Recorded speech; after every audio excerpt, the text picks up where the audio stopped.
Adam Saenz. Hey everybody, Adam Saenz here. Welcome to another episode of the Word of the Week. Man, spring has sprung in Texas and I'm feeling it. We've got bluebonnets, we've got Indian paintbrushes, we've got buttercups, just to name a few, popping up everywhere, and it's absolutely gorgeous. And I'll tell you what, after the winter that we had down here in Texas, spring is a welcome change. So I hope you're having a great month. So let's go to the PowerPoint now for the word of the week. Drum roll, please. Ladies and gentlemen, the word of the week is wellness. Wellness is the word of the week, and I want to send out a special thanks to Mandy L. of Bluffton, Indiana, for saying, hey, Adam, wellness is a word you need to break down. So I'm going to break it down. Thanks, Mandy, for sending that. Let's talk about wellness. What does wellness mean?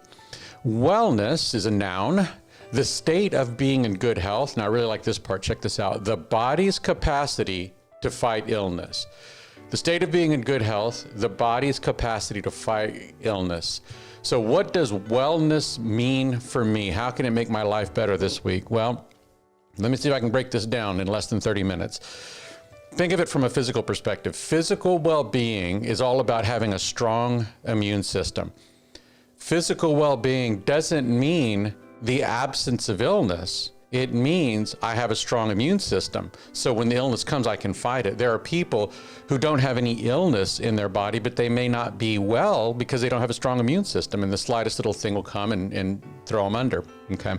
So from a physical perspective, well-being is having a strong immune system, not the absence of illness, or it's really the body's capacity to fight the illness. Well, the same thing is true with our mental health as well. When we talk about psychological well-being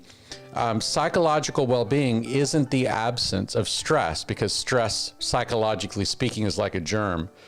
So psychological well-being isn't the absence of stress.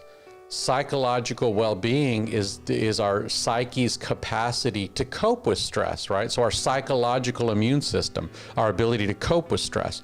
So I want you to be thinking about wellness this week, you know, and this whole year has felt like it's just been such a difficult thing for us psychologically, physically, across all domains of life. But remember this. In surviving this year, our psychological immune system has grown. We have developed the capacity to deal with stress like never before. Oh, I just saw Luke Skywalker fell over. We have developed the psychological capacity to deal with stress like never before. And so by definition, at the end of this year, we're going to be stronger. We are going to be in a place of more psychological resilience, of more emotional resilience, because we can tolerate stress in a way that we couldn't have this time 2 years ago or even a year ago. So think about that.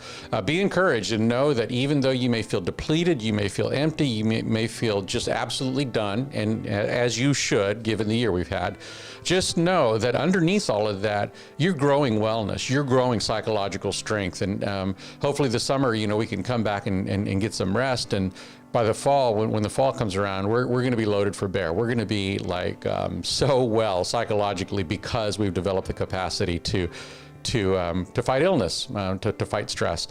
So that's the word of the week. The word of the week again is wellness, and it can make my life better when I'm reminded that wellness really is about my psychological strength. And this year has given us a great opportunity to develop psychological strength. Hey, listen, if you've got a word you want me to break down, send it to me. Email me, adam@adamsaenz.com, and I'll hook you up with a copy of my book, The EQ Intervention, copy of the book, The Power of a Teacher, and some coffee to help it all go down. All right, listen, y'all be well. Be well. Take care of yourself, and we'll see you next week.